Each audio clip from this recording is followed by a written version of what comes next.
Okay, so Module 11 is on corticosteroid in respiratory care. Mahaba-haba ang objectives natin yan. Dyan, mainly, we are to, yan, define key terms pertaining to corticosteroids. Anong use niya?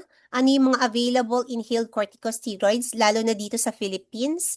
Differentiate between the different types of corticosteroids, just like yung present ni Valerie kanina. The route of administration na available for corticosteroids, yung kanilang mechanism of action, yung effect nila sa white blood cells and beta receptors, what are the systemic and local side effects, and the use of corticosteroids in the treatment of mainly asthma and COPD, and assessing corticosteroid use in patient care. So we go back to this slide. This was module 6 natin on bronchodilators, or specifically adrenergic bronchodilators natin. We talked about asthma paradox. So asthma paradox, at the end of that module, sabi natin asthma treatment has been improving, but asthma mortality increased. But marami pa ring namamatay, or marami pa ring nagkakaroon, or mas severe yung kanilang asthma. Ang sinabi natin doon, this paradox, although gumaganda yung treatment natin, pero parang nag-worsen yung cases natin for asthma because some patient overuse SABA, yung short-acting beta agonist natin, and they don't use steroids. So, andito na tayo sa module 11 sa steroids natin. And because your SABA or your bronchodilators as a whole only treat symptoms, and they ignore the inflammation. Sabi natin at the end of that module that asthma is primarily an inflammatory disease. So, beta agonists alone do not control asthma progression. Steroids are needed. So, para siyang pinupunasan mo lang yung tubig, pero sira pa rin yung tubo. So, tuloy-tuloy pa rin yung leak natin. Yung pagpunas ng tubig, yun pa lang yung bronchodilators natin. Yung sirang tubo, yun ang kailangan talaga nating ayusin. Or, dito sa ating case, is your inflammation. You've seen this slide na yan. Gumamit siya ng sabihin natin salbutamol lang ginamit. X muna to kasi yung example ko dito is a combination with steroid na. So, salbutamol lang yung ginamit niya. So, yan. When you use only salbutamol, so ang ginagawa mo lang is you dilate the bronchioles. So, hindi natin finifix yung root cause ng sakit natin. So, this is linking together yung module 6, 7, 11, and 12 natin. Module 6 and 7 is for the bronchodilation. 11 and 12 natin is for inflammation. Module 6 natin, specifically beta-2 agonist, ito yung ating rescue drugs. We don't give naman itong corticosteroids at saka non-steroidal anti-asthma drugs agad sa mga merong may asthma, especially kung di na sila makahinga. Okay? So, ang problem kasi pag di na sila nakahinga, hindi na sila nakakahinga. So, yun ang munang ang aayusin mo. So, because beta agonists target bronchospasm, meaning they quickly open yung ating airways. In module 7 naman natin, we add itong anticholinergic, add-on lang sila, still targeting bronchospasm pa rin, yung dilation, but different ang pathway. Usually, add-on therapy lang siya. So, ang tanong dito, if nabubuksan naman natin yung airway, bakit bumabalik pa rin yung asthma symptoms? That's because, sabi kanina, your asthma is not just about bronchospasm. It is primarily an inflammatory disease. That's why itong module 11 natin on corticosteroids is the main controller drug that targets inflammation, the root cause of asthma. Later we will be discussing non-steroidal agents which also target inflammation but through specific pathways. Ibang pathways naman yun. Nalimutan ko lang burahin yun. So, what are the clinical indications for use of inhaled corticosteroids? First and foremost, yung ating inhaled corticosteroids are used for maintenance or control therapy in chronic asthma. Hindi siya rescue, this is for control. So according to the guidelines, ginagamit na siya starting step 2 asthma kapag yung symptoms ng asthma mo is more than 2 days per week but not daily. Meron ka ng mga night awakenings 3 to 4 times per month at yung lung function is relatively okay with FEV1 ng greater than or equal to 80%. So this means even if mild pa yung asthma, if it is persistent, we already need to treat the inflammation early. So si Rao, sinasabi niya doon that inhaled corticosteroids are first-line long-term control therapy for persistent asthma, targeting airway inflammation. Meron ding role itong ating corticosteroids for severe asthma. So inhaled steroids can be used together with systemic steroids. So together, so pwede kang may metered dose inhaler plus may oral meds. Because yung ating inhaled agents, nasabi kanina ng group natin, will reduce oral steroid dose or even eliminate the systemic steroids. Narinig nyo kanina, ang dami-daming side effects ng oral steroids. So, ang goal natin here is to reduce the systemic side effects kasi marami tayong complications for oral steroids. And this module na ito explains that systemic steroids cause yung HPA suppression, immunosuppression, and metabolic effects. At ito is nababawasan ng inhaled route. We also use these inhaled corticosteroids for COPD. But we don't use inhaled corticosteroids alone sa COPD. This is in combination with bronchodilators. So it's based on ATS and GOLD guidelines. Hindi sila first line alone, but they help reduce exacerbations. And lastly, ito yung pinakakilala kong use ng inhaled corticosteroids, yung intranasal use niya. So sa ngayon, alam nyo na meron akong allergic rhinitis. So intranasal corticosteroids are used for allergic conditions. So pwede siya for seasonal allergic rhinitis, perennial rhinitis, at saka non-allergic rhinitis. Ito yung ginagamit sa sipon sa allergic like yung pink ang meron ako nito, yung fluticasone spray. Medyo mahal yun, pero very effective. So, it just tells us na kapag inhaled corticosteroids is not just used for asthma, it can also be used for rhinitis, sa COPD also, and pare-pareho sila ng target, itong inhaled corticosteroids. Ang target nila, inflammation. Yun lang yun. For the aerosolized corticosteroids, sa book natin, we have 2 full tables of aerosolized corticosteroids and intranasal corticosteroids. But I opted to put here kung ano yung available dito sa Philippines na meron sa atin. So, meron tayo nitong mga single agent inhaled corticosteroids. Single agent, so makikita nyo mag-isa lang sila. Itong like itong budesonide, this was given with the salbutamol and ipratropium ni baby nung siya ay na-admit. Meron siyang budesonide, also in nebules. So this one is available in nebules. Next, we have itong fluticasone. Fluticasone, meron ito as MDI tsaka discus.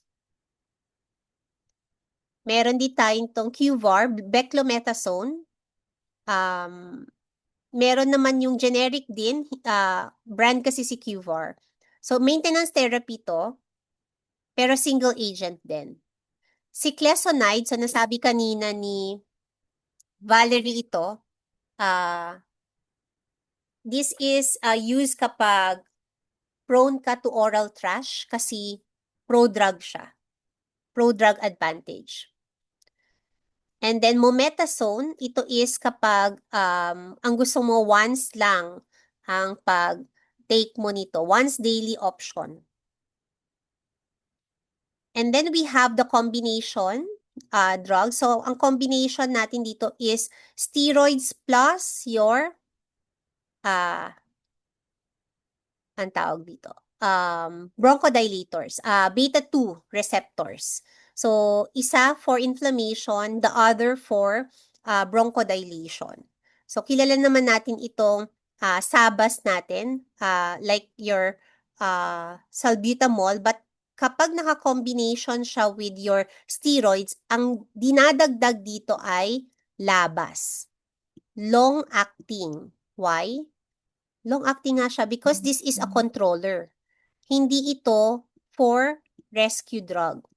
So, that's why ang dinadagdag dito is LABA. So, wala kang makikitang plus salbutamol dito or plus albuterol. So, lagi siyang salmeterol and formoterol. These are LABAs. Si differentiating salmeterol and formoterol, salmeterol is short ang kanyang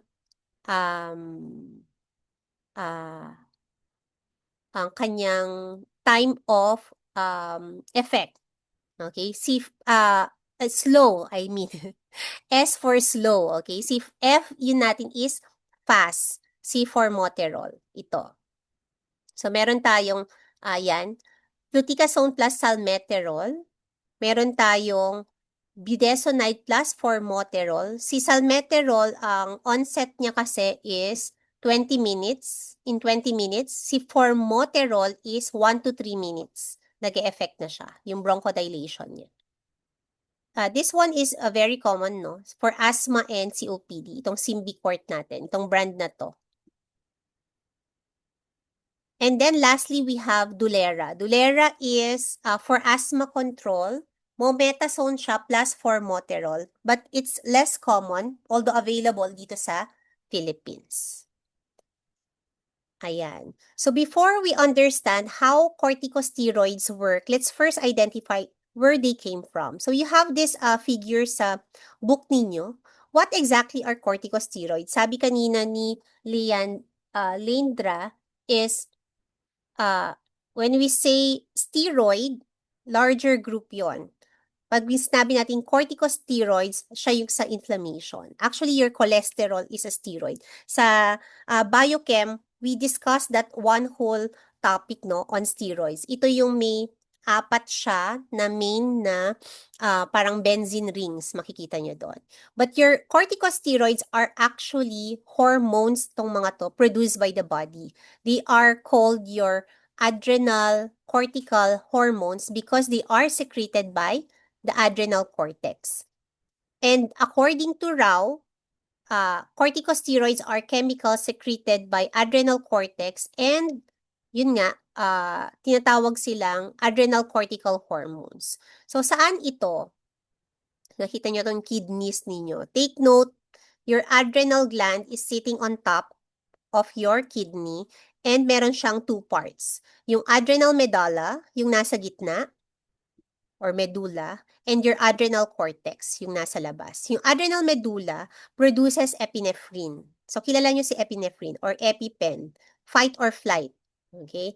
Yung outer cortex niya, yung nasa labas, this is where your corticosteroids come from. So, for our topic, focus tayo dito sa nasa labas ng adrenal natin, gland, the cortex. This is the source of your corticosteroids. And we have sa cortex, 3 types of hormones. GMS. Okay? GMS ang meron dito.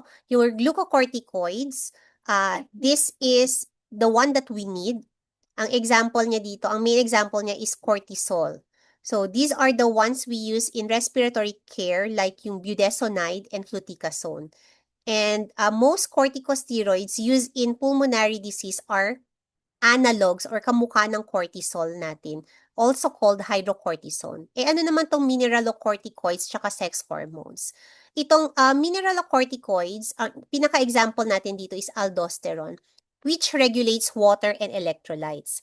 So we actually, kilalang-kilala tong part na ito, tong aldosterone, for hypertension. So since itong pharmacology ninyo is mainly on respi, hindi na natin to masyado or hindi na natin to madidiscuss. But since it regulates, yung aldosterone regulates water and electrolytes, it increases sodium reabsorption, and alam naman natin na kapag meron si sodium, water always follows. So dahil doon, kapag it increases sodium reabsorption at water is there, magi-increase yung blood volume, magi-increase din yung blood pressure.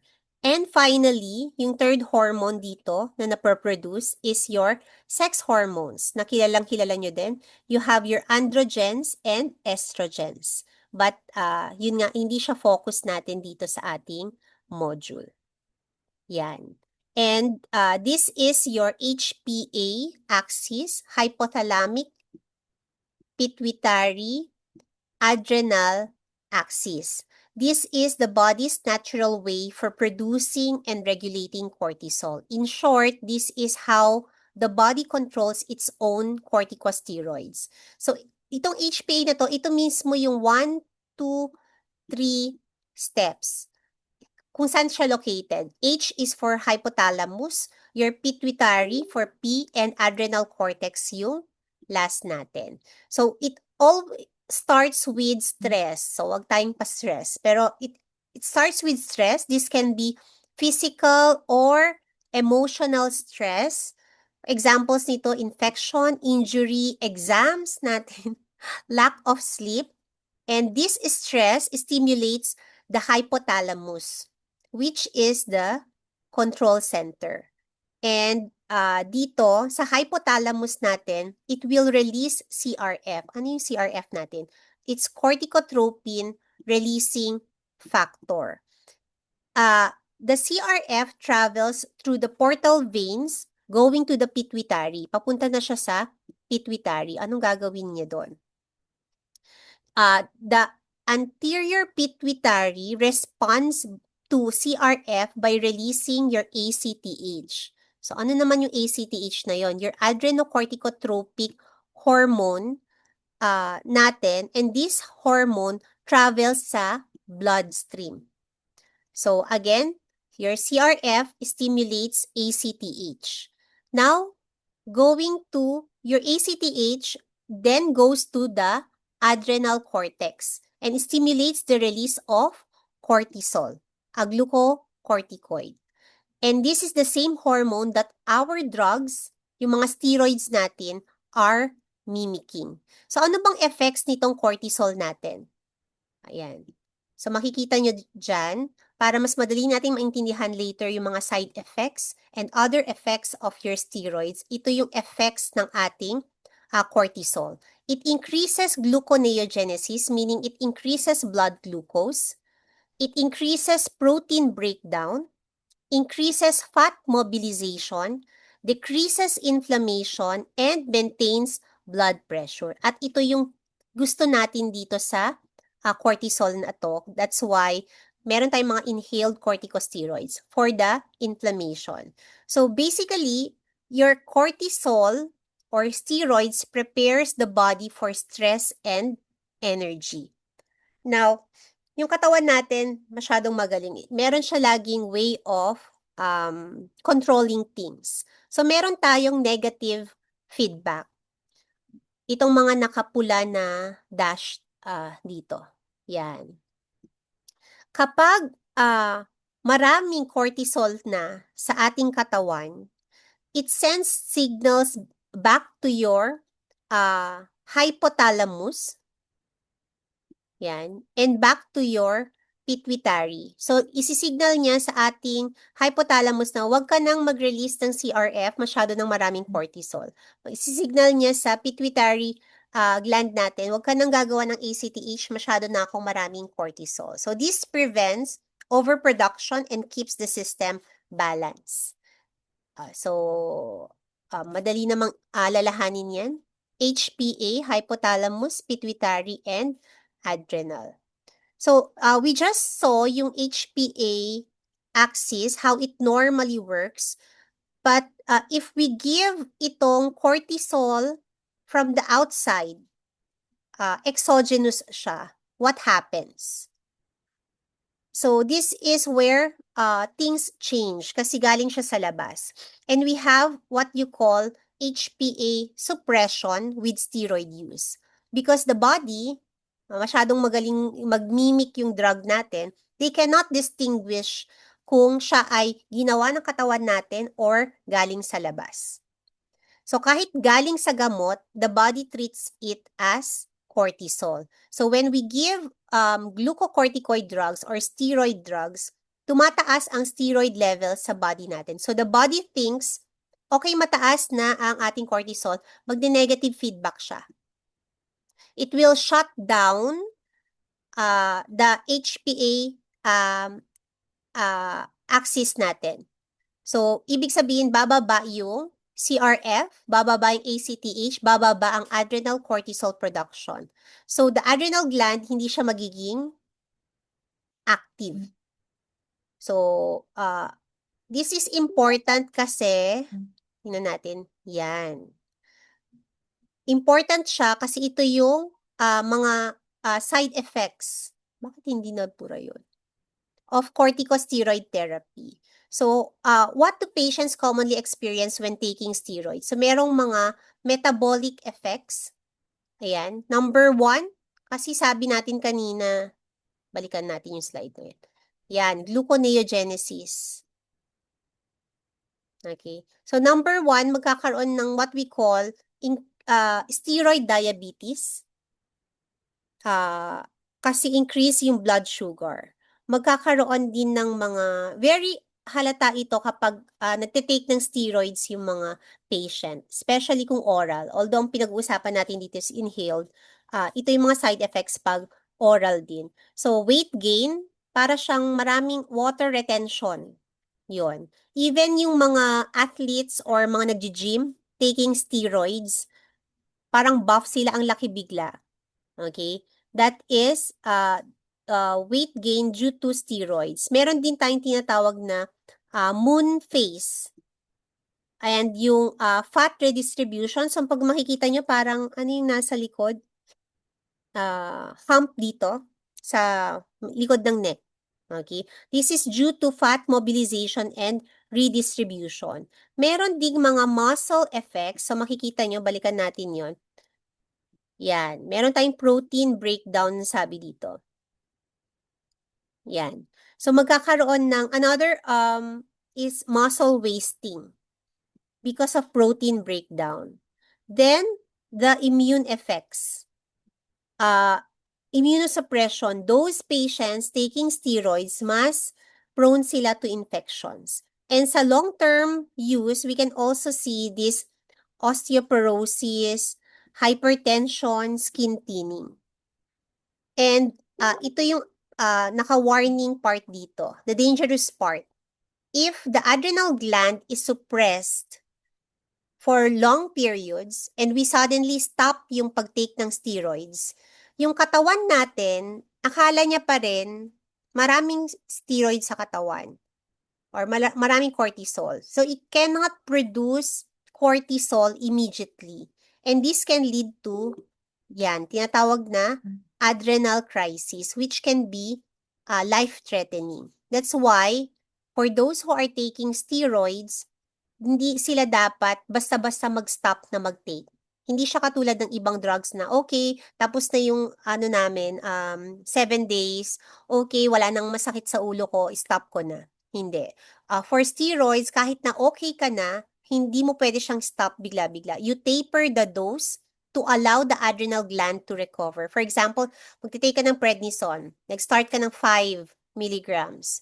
So, later makikita nyo si doc, bibigyan ka ng 2.5. Tapos hanggang sa palaki ng palaki yung spacing and then pakonti ng pakonti yung dose. So that the adrenal gland can recover and ma-minimize natin yung HPA suppression. Yan. So we saw that steroids can actually shut down the HPA axis. Ngayon ang tanong natin, paano natin maiiwasan or mababawasan yung suppression aside from dun sa sinabi ko na you taper it?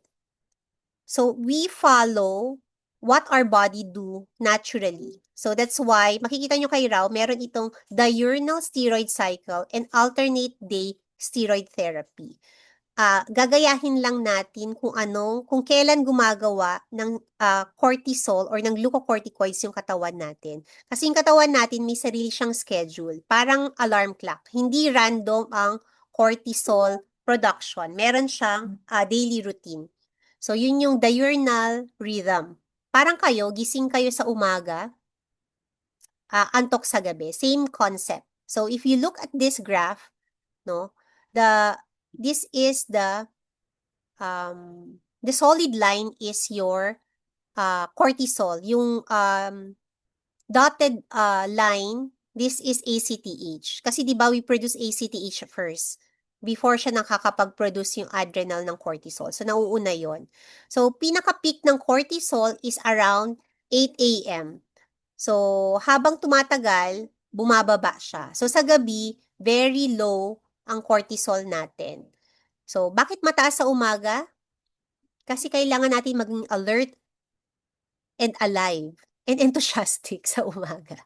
Okay? So, kahit puyat ka, yung iba dyan, kahit puyat, minsan nagigising pa rin sa umaga. That is because of your cortisol. And, yan. Meron tayo nung alternate day steroid therapy din. So, alternate day steroid therapy, hindi tayo basta nagbibigay ng steroids anytime. So, the timing matters. So, we give steroids in the morning and then pwedeng the next day walang steroid so that the body can recover.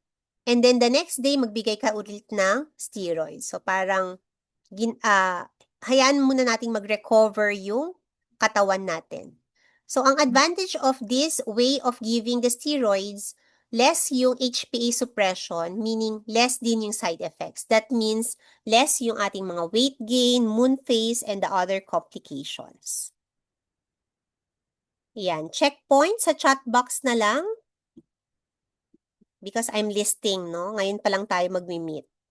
So, use emojis to answer. A patient has asthma symptoms more than 2 days per week but not daily with occasional night awakenings. What is the best management? Okay, Yunjin answered first. Okay, so we start with inhaled corticosteroid. So remember yung slide natin kanina dito, step 2 asthma, gagamit na ng inhaled corticosteroid. Okay, next. Last na sumagot, si Angel Joy. Which drug is an inhaled corticosteroid? Okay, Genevieve answered. Okay, this is budesonide, no? Kilalang-kilala natin, alalahanin nyo, yan yung dinagdag sa therapy ni baby, sa cocktail ni baby. Okay, last na sumagot si Christine.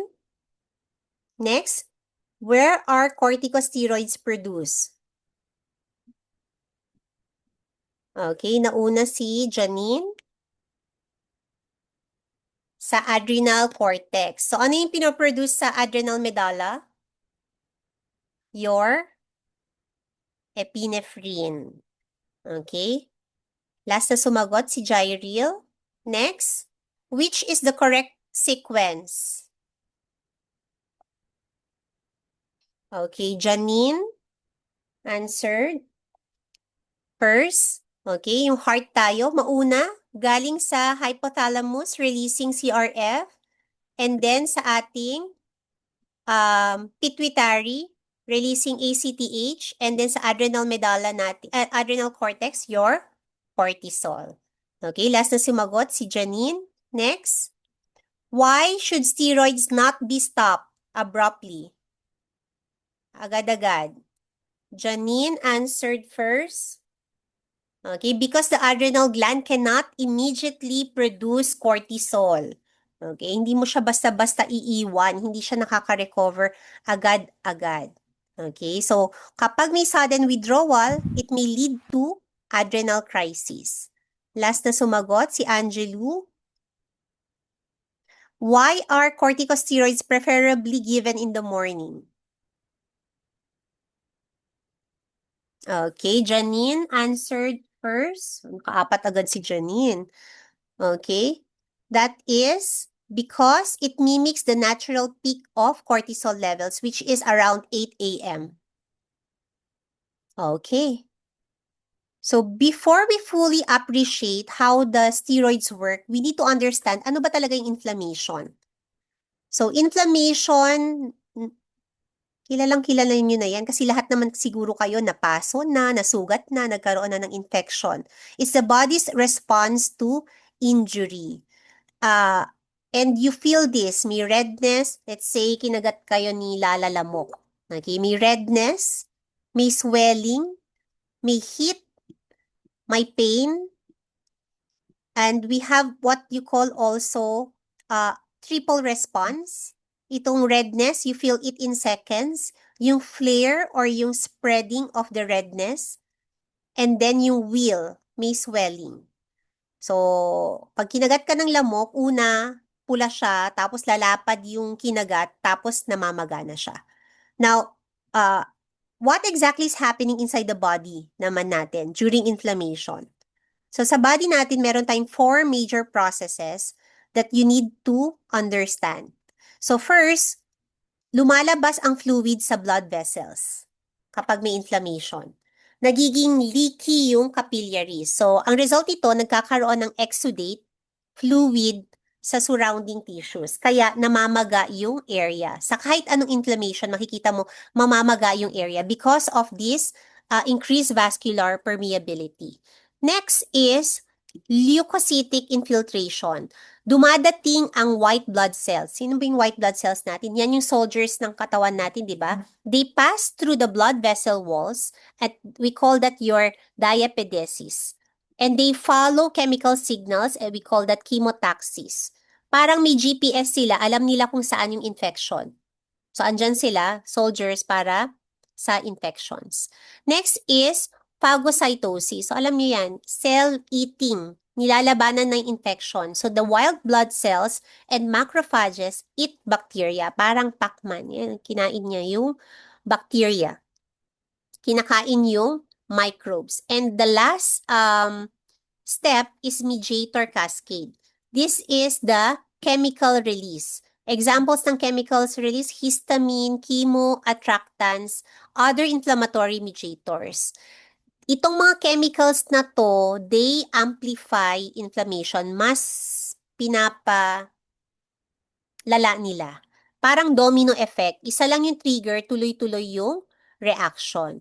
So, all these processes, itong 1, 2, 3, 4, ito yung tina-target ng ating corticosteroids. Vascular leak, WBC migration, itong migration dito, phagocytosis, and mediator release. That's why corticosteroids are called anti-inflammatory drugs. We don't only give it for asthma dahil inflammatory disease siya. We also give it in other inflammatory diseases na na-experience ng katawan natin. Isa lang si asthma doon. Yan. Gusto ko lang ipakita to, yung operational definition of asthma natin, that is a chronic inflammatory disorder. So, hindi siya yung bronchospasm natin. And this figure shows what happens inside the airway during an asthma attack. So, dito na tayo, papunta na tayo sa asthma natin. From trigger, yan, trigger to inflammation to early phase and late phase. So, this is both the arachidonic acid cascade and yung ating biphasic asthma response. So first, everything starts with a trigger. So kanina stress, mga ganun. Ito naman, ang trigger natin for asthma is your allergen or irritant, which activates your mast cell. Importante yung, maalala nyo yung mast cell na yan, kasi kailangan nyo yan sa next module natin. So, the mast cell releases mediators such as itong histamine, bradykinin, lymphokines, mga chemotatic factors ECFA and CF. So, these chemicals attract other inflammatory cells to the airway. Nagre-recruit sila ng other inflammatory cells.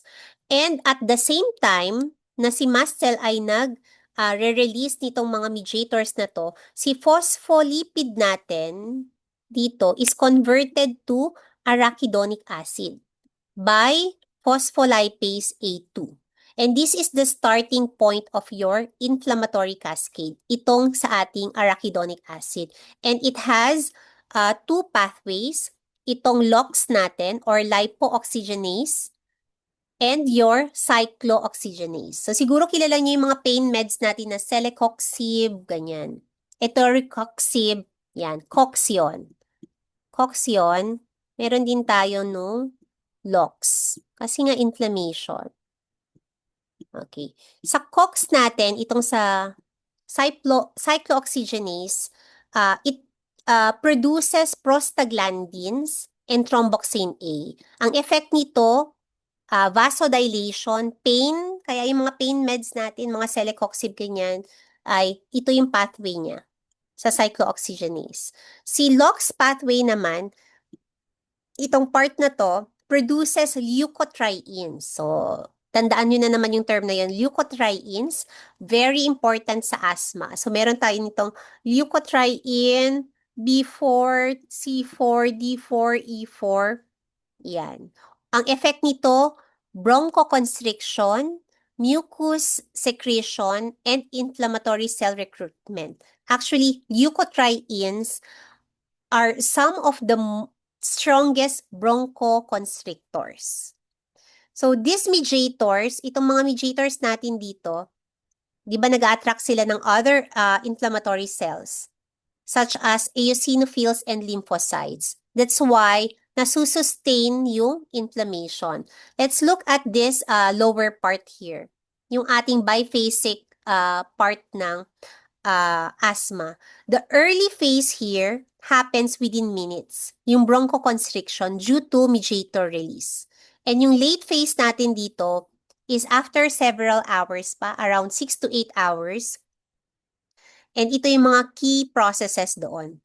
So, you see, this is not just spasm. Itong bronchoconstriction is the spasm, but meron tayong inflammation. So, that's why we give bronchodilators early, mauna sila ang rescue drugs, and you give the corticosteroids sa late phase natin, sa last part. Yan. So, we directly compare yung ating aerosolized steroids with oral steroids. So, this is important kasi ipapakita dito bakit binibigyan natin ng or mas preferred natin yung mga inhaled steroids, especially kung ang problema mo naman ay sa lungs or asthma. Of course, we don't give aerosolized steroids kung ang problema mo ay kunwari sa paa, diba? Sa whole body. First is sa target. Aerosolized steroids, local yung action natin. Sa lungs siya. Diretso sa lungs. Oral steroids, buong katawan. For those, lower yung dose pag inhaled, pag aerosolized, pag oral, higher yung dose because oral drugs have to circulate pa sa buong katawan before reaching the target organ. Or kung gusto natin sa lungs, before reaching the lungs. Side effects, minimal for aerosolized and more kapag systemic, which includes yung pinakita natin kaninang picture. May weight gain, moon face, ganon. First pass metabolism for inhaled steroids, yung nalunok na portion, dadaan sa liver, of course. Mabilis ma-inactivate yun kasi nga ang tawag dun, dumaan na siya ng metabolism agad. For oral steroids, walang ganon. Okay? Dumadaan talaga kasi siya sa liver. Okay? And for long-term use, mas gusto natin si aerosolized and limited lang pag oral because of the side effects and HPA suppression. That's why in asthma, we use inhaled steroids for maintenance. But we give oral steroids also for acute or severe cases. Parang last year, ang binigay kay baby nung na-admit siya is, binigyan siya ng prednisone. And then, nung tinetaper na, is binibigyan na siya ng budesonide. Ayan. Now we look at itong effect ng aerosolized steroids natin. So, bakit kailangang magkasama yung steroids at beta-2 receptors? So, ito, kasi synergistic yung effect nila. Hindi sila 1 plus 1 equals 2, it's 1 plus 1 equals more than, greater than 2 siya. So, first effect niya is ini-increase niya yung beta-2 receptors. So, mas maraming receptors, mas maraming kakapitan ang bronchodilator. Therefore, better ang bronchodilation. Mas effective ang airway opening natin.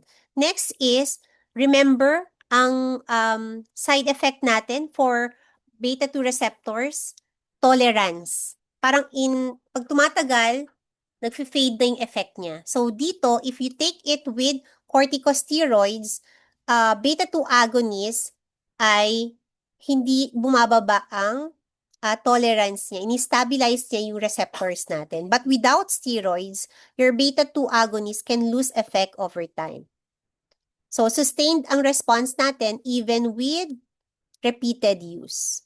So, hindi pine-prevent ni steroids na nasasanay ang katawan sa bronchodilator.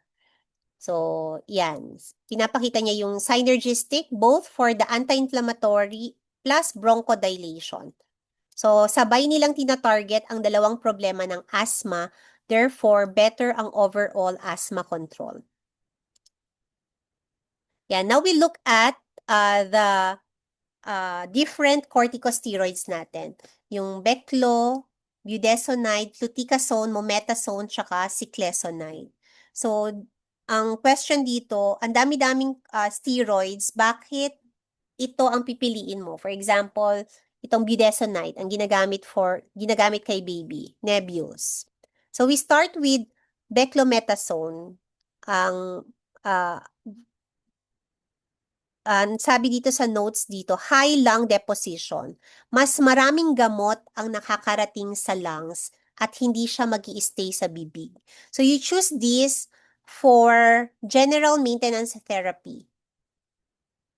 Si budesonide naman, may nebulizer option siya.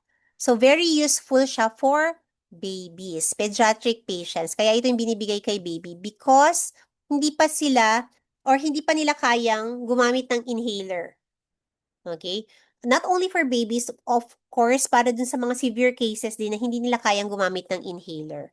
And pwede rin kasing kapag nebulizer siya, i-combine with the bronchodilators. So that's why cocktail, sabi, we can put the beta-2 agonist, the anticholinergics, plus your budesonide together dun sa isang pag-neb mo. And then fluticasone, ito is high ang kanyang potency. So, mas malakas ang kanyang anti-inflammatory effect per dose. So, you choose this for moderate or severe asthma when a stronger control is needed. So, kapag stronger naman ang problem dito kasi, you need to check yung kanyang side effects. Kasi kahit aerosolize tong mga to, pwede pa rin silang magkaroon ng mga side effects. And lastly, your cyclesonide. Yung ating, mometasone pala muna. Mometasone, ito is once daily. So for those people na ang dami-daming tinitake na gamot, makakalimutin sila, if you go for better compliance, you give mometasone. And then lastly, your ciclesonide. Ito yung prodrug. So for those people, you choose these for those people with frequent oral thrush, oral infections, or biglang nagkakaroon sila ng golden voice, nagiging hoarse yung kanilang boses. Because ito is, a-activate lang siya sa lungs natin. We have also the combination drugs. So, combination, sabi natin kanina, it is with a LABA. So, kailan mo gagamit? Anong pipiliin mo? Yung fluticasone plus salmeterol ba? Yung budesonide plus formoterol or mometasone plus formoterol? So, yung first natin, fluticasone plus salmeterol. So, ito lang yung may salmeterol. Ito lang yung may slow. You use this for maintenance therapy, not for quick relief. Dahil slow ang salmeterol natin. For budesonide plus formoterol, gusto natin ng fast onset and long duration. So, pwede siyang gamitin both as maintenance and reliever. And lastly, yung mometasone plus formoterol or yung Dulera natin, ito is kapag, diba, mometasone once a day natin, strong control option. So for those with moderate or severe asthma, when stronger anti-inflammatory effect is needed, you use this mometasone plus formoterol. Ayan. And of course, meron tayo no, mga intranasal steroids. So far, ang pinag-usapan natin kanina, lahat nakafocus sa lungs, especially sa asthma. But your inflammation doesn't happen only sa lungs natin. It also happens sa upper airway, sa nose, which is still nasa respi ninyo. So the same drugs that we use for asthma, itong mga to, ay ginagamit din natin or pwede din natin gamitin sa ilong, and instead of inhaled corticosteroids, sila ay tinatawag na nating intranasal corticosteroids. So, same lang na drugs natin, different lang yung route, different lang yung target natin. Yan. Wait. Yan. Now, we've discussed how inflammation happens sa airway natin. So, paano natin or paano ini-stop ng steroids yung inflammation na pinakita natin kanina? So, your steroids don't just block inflammation directly. Hindi siya katulad ng ibang drugs natin na kino-close nila yung receptors, ina-antagonize niya, ini-inhibit niya. So, they work actually at the level of genes inside the cell. Kaya siya very effective kasi mismo sa loob siya ng cell nag-work. Although, ano naman dito, ang problema is hindi instant yung effect. Kasi yung mismong control center yung binabago natin. So, they have two main actions. Itong to induce the gene expression for anti-inflammatory proteins and to suppress gene expression for pro-inflammatory proteins. So, plus niya yung anti-inflammatory, less niya yung inflammatory. So, dalawa yung effect niya. That's why very, very effective siya. So, yung steroids natin, looking at this, pinapakita niya dito na nire-reprogram niya yung cell. And let's look at the 3 specific actions ng corticosteroids. So, yung steroids natin, ano ba dito? Yan. 1, 2, 3. Sinabi to kanina ni Valerie. First is, ini-increase niya yung production of anti-inflammatory genes, such as lipocortin. Next is, sinusuppress niya yung mga nagkakos ng inflammation. Itong ating activator protein I at saka nuclear factor kappa B. And then, hindi pa siya nakontento doon, ilalock niya pa, okay? I-increase niya pa yung ating inhibitor, which is your NF kappa B, even more. So, doble-doble yung kanyang inhibition.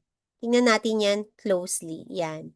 Papasok sa cell si steroid, magbabind siya sa glucocorticoid receptor dito, goes to the nucleus, papasok siya sa nucleus, and dun niya nagagawin yung tatlong steps. So, sino yung mga nandun? First is i-on niya yung lipocortin. Anti-inflammatory ito. Next is ite-turn off niya yung mga troublemakers. Yung ating NF-kappa B tsaka AP1, which causes yung inflammation. Tina-turn off niya yun. And third, nag-a-add pa siya ng security guard. Okay? He adds security guard yung nilalock niya yung NF-kappa B so that it cannot activate again. So, yun lang kung paano nag-work yung corticosteroids natin. So, anong effect nito sa ating WBC and beta receptor? So, we have a term we call demargination sa effect niya sa WBC count. Kasi white blood cells leave storage sites and enter circulation. So, mukhang sa blood test ninyo, mataas ang WBC count, pero actually, mababa ang WBC sa inflammation site. So, we call that your demargination. So, other effects niya, steroids also reduce yung mga eosinophils, basophils, and monocytes. That's why they are very active in asthma, na eosinophilic ang inflammation niya. And ito, effect nila sa beta receptors. Re-restore niya yung responsiveness to beta-adrenergic stimulation. So, suppose down-regulated siya, but the steroids fix this problem. Ini-increase niya yung number of beta-2 receptors natin and increase receptor sensitivity. That's why we always combine your inhaled corticosteroids with labas so that better ang bronchodilation, better din ang inflammation control. Naulit na lang yun. Now we go to, yung patient natin. When we talk about the hazards and side effects of systemic administration. Actually, na-doble na to. Tanggalin ko muna itong peptic ulcer dito. Itong skin changes. Yan, sige. So, this is a mnemonic na gawa-gawa ko lang. Dahil sabi nyo nung unang panahon, gusto nyo ng mga mnemonics. Pero bakit nung kayo na yung nag-report, bakit walang mga mnemonics, anak? Okay. So, your hazards and side effect, yan. Pag titingnan ninyo yung patient dito sa screen, mukha siyang chubby, may moon shape, manipis yung skin, mabilis magkapasa. And this is not just obesity. Yung mga merong this is actually your steroid effect, and we call this your Cushingoid appearance. And this happens all because of one thing, yung ating HPA axis suppression. So kapag may external steroids, the body stops producing its own cortisol. It will result to hormonal imbalance. Kapag may hormonal imbalance, the whole body is affected. So let's use this image to remember everything. So Cushing himo na lang ata to. Yan. Cushing himo. Okay. So napansin nyo ba yung chan? Central obesity? So ayan, yung sinabi ko kanina. Central obesity, magkakaroon siya ng buffalo hump, yung sa likod, sa may neck part. Then the moon face. Yan. Kapag may nakita ko yung tao, payat yung arms niya and legs, tapos malaking chan, huwag nyo naman sabihin agad na gumagamit siya ng steroids. Baka ganun lang. Normal niya lang yun. Pero that's actually a classic symptom ng taking steroids. Next is ulcer. So, hindi lang siya ulceration, yes, sa stomach, because the steroids irritate the stomach. That's why nung binigyan si baby, nung na-admit siya sa PICU last time, ini-injectan din yung kanyang drip ng omeprazole. Okay? Kasi risk niyan nga ng irritation sa stomach. And then S for skin thinning. So, ninipis yung balat. Di ba alam kayo din ng mga steroids na ina-apply sa balat? Steroid ata to eh. Ayan, ito. Ina-apply ko kay baby kasi meron siyang kati-kati hindi kay baby, yung panganay ko. Meron siyang kati-kati dahil masyadong mainit. Nagkakaroon siya ng skin asthma. Okay, so binibigyan ko siya nitong topical naman ito, Dermovate, clobetasol propionate. So mapapansin mo yung skin na nilalagyan mo parati ng steroid, numinipis. Pero that's not only for topical steroids like this one. Pati sa mga oral, long term especially, ninipis yung balat. So mapapansin nyo, madali din silang magkapasa, magka-stretch mark, slow yung healing. So that is a side effect of taking steroids. Next is hypertension. So pinakita na natin to kanina. Because steroids retain sodium and water. Magkakaroon ng fluid retention, in long term din, tataas yung BP. Kaya puffy yung face. Sabi ko nga, water retention lang yung sa mga nag-gym na nag-i-steroids. Next is immunosuppression. So, immunosuppression, huwag yung pansinin to, mali nakalagay. Okay? Frequent infection, slow healing, pwedeng mag-reactivate ang mga sakit like TB. So, that's why kapag nag-take sila ng steroids, dapat malayo sila sa mga taong may infection. And then neuro is, nasabi kanina to, because steroids can travel, sila ay lipid soluble, they can travel sa ating blood-brain barrier. So, it can cause insomnia, mood swings, mania, or psychosis. Pwedeng bigla silang irritable or hindi makatulog. And then, G, tanggalin natin tong glucocorticoid suppression. Palitan na, kasi yan yung main natin, is growth suppression. Sa mga bata, this is very important. Kaya nga takot ako kay baby, baka hindi siya biglang lumaki. Stunted growth or delayed bone maturation. Then we have hyperglycemia. Ito yung steroid diabetes natin kanina. Because tataas yung gluconeogenesis, bababa yung glucose uptake. So, para kang laging naka-stress mode, mataas yung sugar. Increase WBC count, but not infection. Due to, ano yung term natin kanina? Demargination. Mataas na WBC pero walang infection. Hindi siya nag-equate sa infection. Myopathy, yung ating sa muscles. Steroids break down muscles. So, magkakaroon ng fatigue, weakness. So, pag hirap kang tumaas sa stairs natin sa CAS, baka nagtitake ka ng steroids.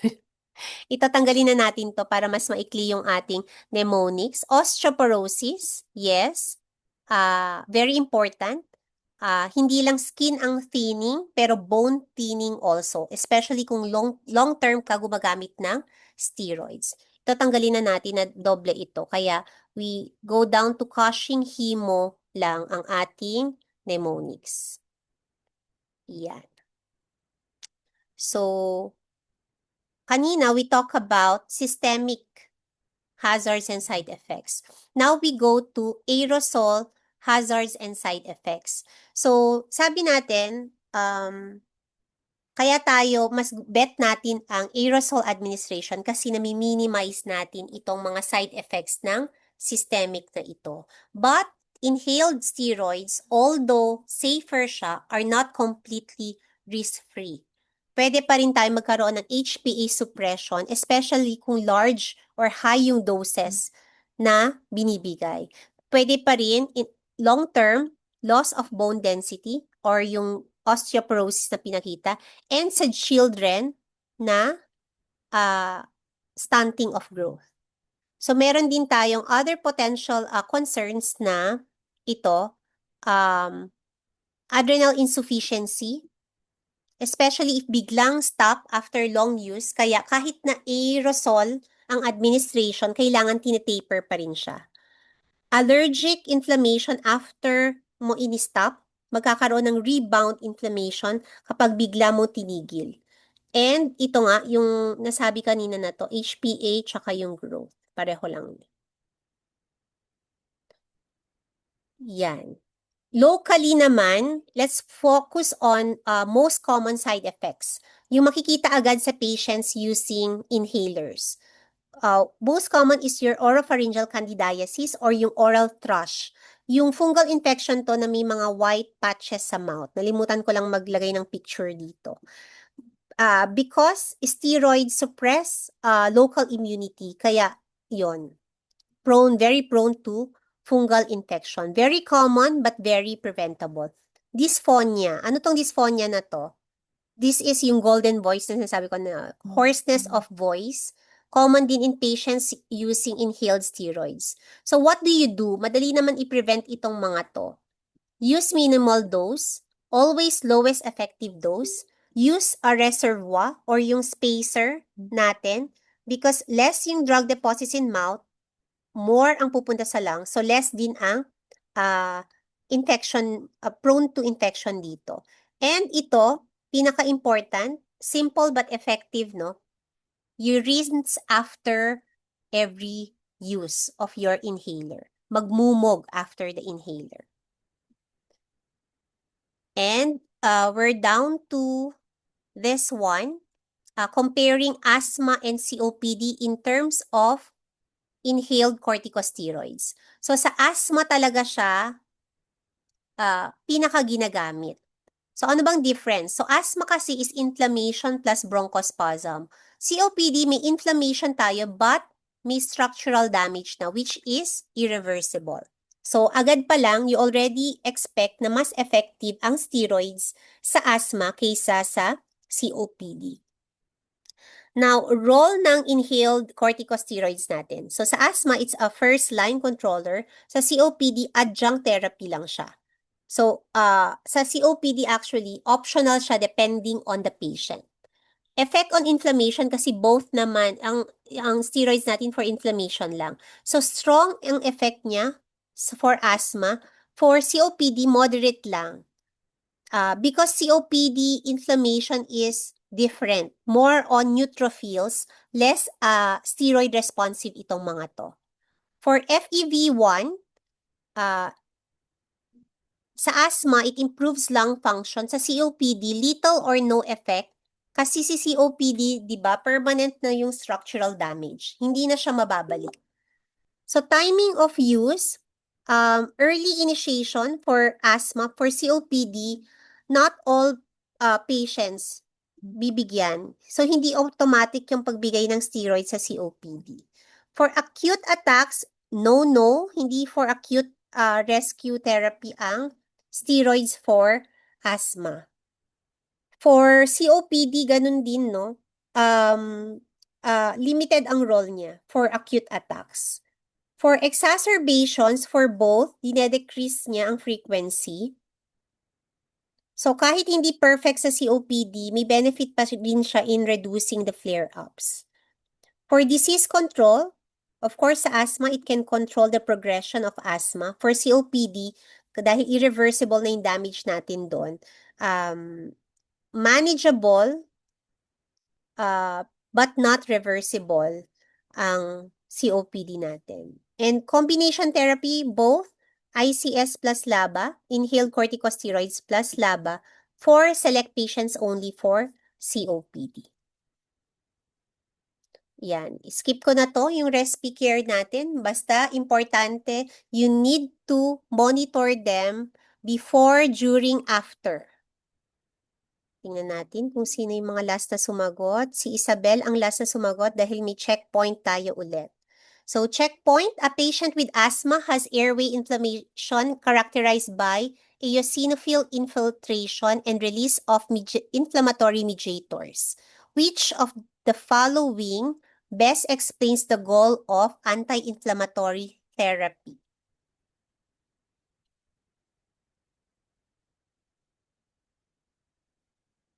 Na natin, nahirapan silang hanapin ang emoji. Yes, nauna si Kate. Okay. Ang goal ng anti-inflammatory is to suppress the inflammatory mediator release natin. So, yung inflammation, yung ating, not yung ating cytokines, yung mga mediators, leukotrienes, prostaglandins. So, yun ang ating main na goal dito. Last na sumagot si Janine. Next, which structural change is most responsible for airway narrowing in chronic asthma? Nauna ulit si Kate. Okay? Airway wall edema plus mucus plus smooth muscle hypertrophy. So, lahat yon, yung airway inflammation leads to that. Hindi lang siya spasm, may structural changes na. Last na sumagot doon si John Carlo. Next, what is the primary advantage of inhaled corticosteroids compared to systemic? Nauna si Evan. Okay, with a smiley. Oh, ba't galit ka pa rin, Angelo? Smiley na tayo. Happy face. Okay? Direct lung delivery with fewer systemic effects. Okay, localize ang effect natin. Mali, sabi ni Angelo. Next, si Angelo with mali. Which mechanism best explains how corticosteroids reduce inflammation? Paano? Paano siya nag-work?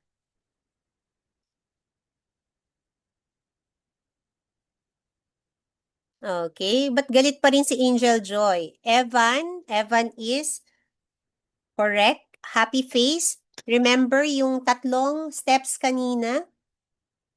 Yung lipocort muna, and then ito, sinusuppress niya itong mga troublemakers natin, itong NF, kappa B, tsaka yung isa pa, AP1. Yes. Last na sumagot, si Janine. Next, a patient on long-term systemic corticosteroid suddenly stops medication. What is the most serious risk?